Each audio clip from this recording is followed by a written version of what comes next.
창세기 18장 16절부터 33절까지 말씀을 묵상하는 1월 25일 주일 아침이 되겠습니다. 우리 짧은 본문이니까요. 우리가 함께 합독하면 좋겠습니다. 그 사람들이 거기서 일어나서 소돔으로 향하고 아브라함은 그들을 전송하러 함께 나아가니라. 여호와께서 이르시되 내가 하려는 것을 아브라함에게 숨기겠느냐? 아브라함은 강대한 나라가 되고 천하 만민은 그로 말미암아 복을 받게 될 것이 아니냐? 내가 그로 그 자식과 권속에게 명하여 여호와의 도를 지켜 의와 공도를 행하게 하려고 그를 택하였나니 이는 나 여호와가 아브라함에게 대하여 말한 일을 이루려 함이니라. 하나님과 아브라함의 만남이 있었습니다. 그 만남이 끝나고 난 다음에 하나님께서 떠나시면서 오늘 아브라함에게 하셨던 이야기가 되겠습니다. 오늘 이 이야기가 있기까지의 과정을 우리가 한번 좀 생각해 보면 좋겠습니다. 창세기 17장에 13년의 긴 침묵을 하나님께서 깨시면서 나는 전능한 하나님이야.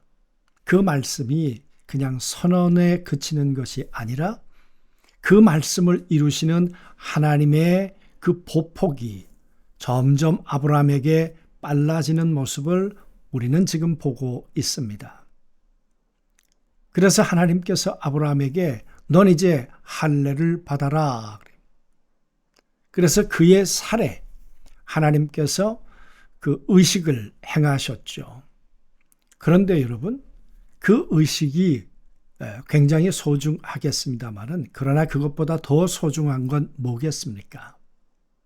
그것은 하나님의 실제가 아브라함의 삶 속에 나타나야 되는 것 아니겠습니까? 종교는 규칙을 지키는 것에서 시작하지만 그 끝은 규칙을 넘어선 존재와의 만남, 하나님하고의 만남, 동행이 이루어져야 하는 것이죠. 이랬던 아브라함, 우리 한번 생각해 보면 하나님을 상수리 나무 아래서 하나님의 얼굴을 구하다가 그리고 그는 하나님을 알아보았다 그랬습니다. 여러분, 정말 일상 속에서 그를 찾아온 하나님을 그는 알아볼 수 있었고 그리고 그는 최고의 예우를 하나님께 드렸습니다. 정말 그의 삶 속에서 아름다운 하나님하고의 만남을 우리가 갖는 모습을 우리가 보게 된 것이죠. 그리고는 말씀하셨습니다. 이제 사라에게 아기가 있게 될 것이다. 그랬더니 사라가 웃었습니다. 그때 하나님이 하신 말씀이 무엇이었습니까? 내 말과 내 능력과 내 존재는 분리되지 않는다. 내 말은 반드시 실제가 될 거다. 내 말은 너의 삶의 사건이 될 거다. 이렇게 말씀해 주셨죠. 여러분, 그리고는 오늘 이야기가 전개되는 것입니다. 오늘 하나님께서 아브라함에게 뭐라고 말씀하십니까? 내가 아브라함에게 하려고 하는 일을 내가 숨기겠느냐? 그러니까 종과 상전의 관계가 아닙니다. 이제는 파트너 관계가 하나님하고 맺어진 것이죠. 그래서 하나님은 이렇게 말씀하셨죠.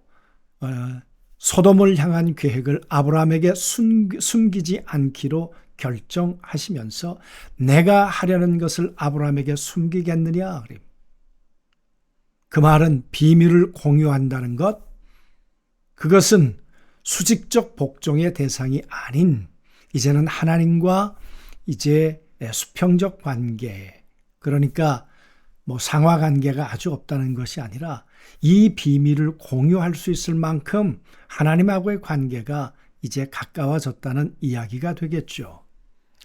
여러분, 아브라함의 잘남이 아니라 하나님께서 아브라함에게 밀착해 오시는 그런 모습을 우리가 보는 거죠.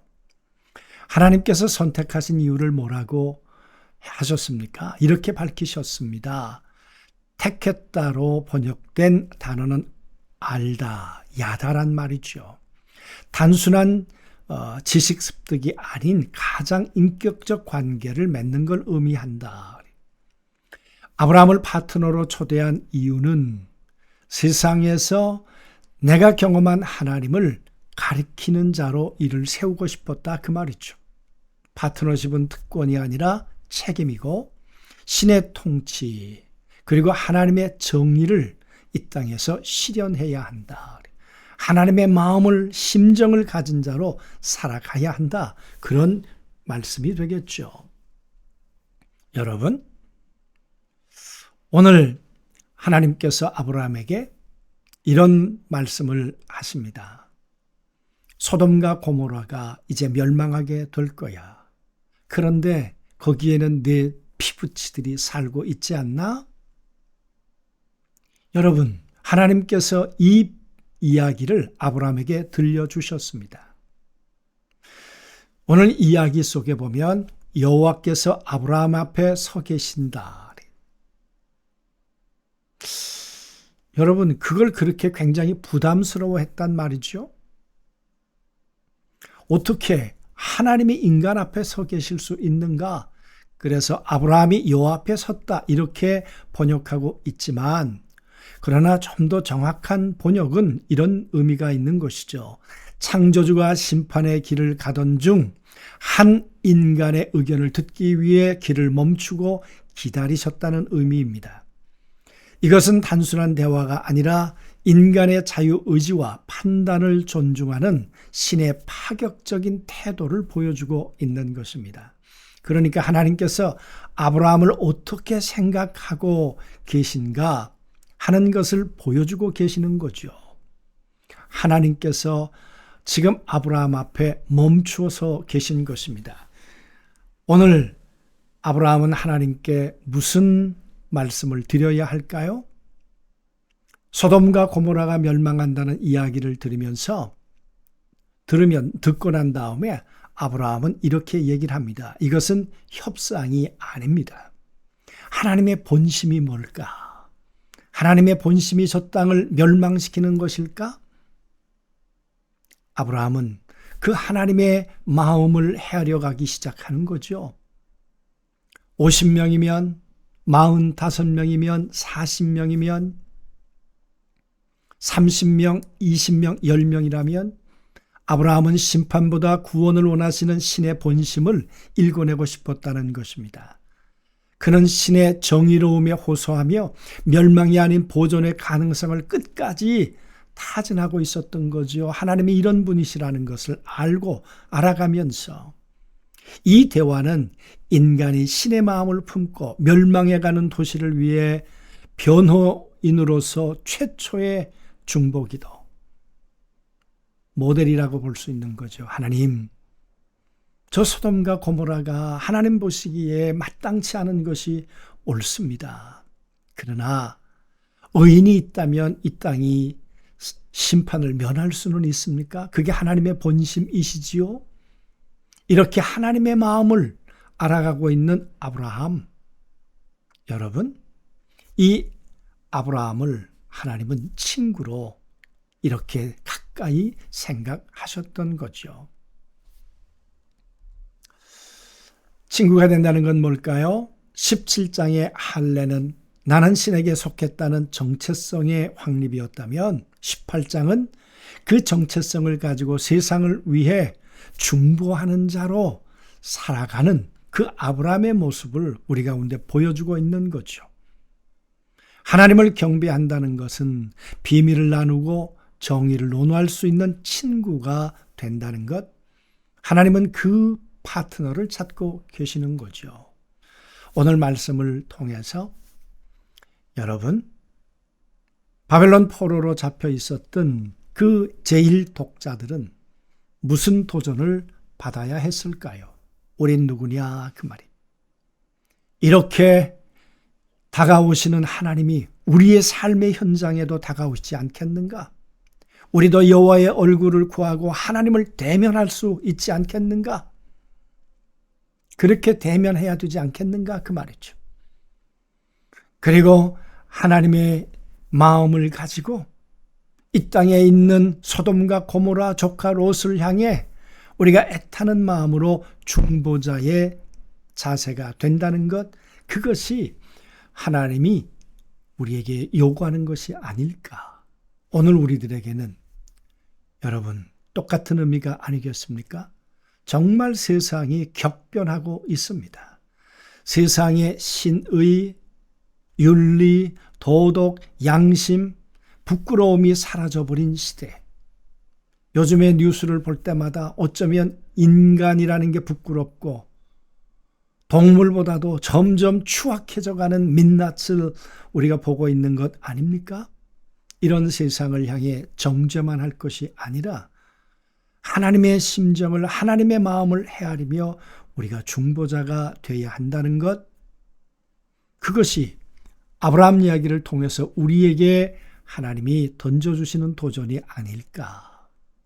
그런 생각을 하며 오늘 주일 아침 우리 기도를 드리고 그리고 예배자로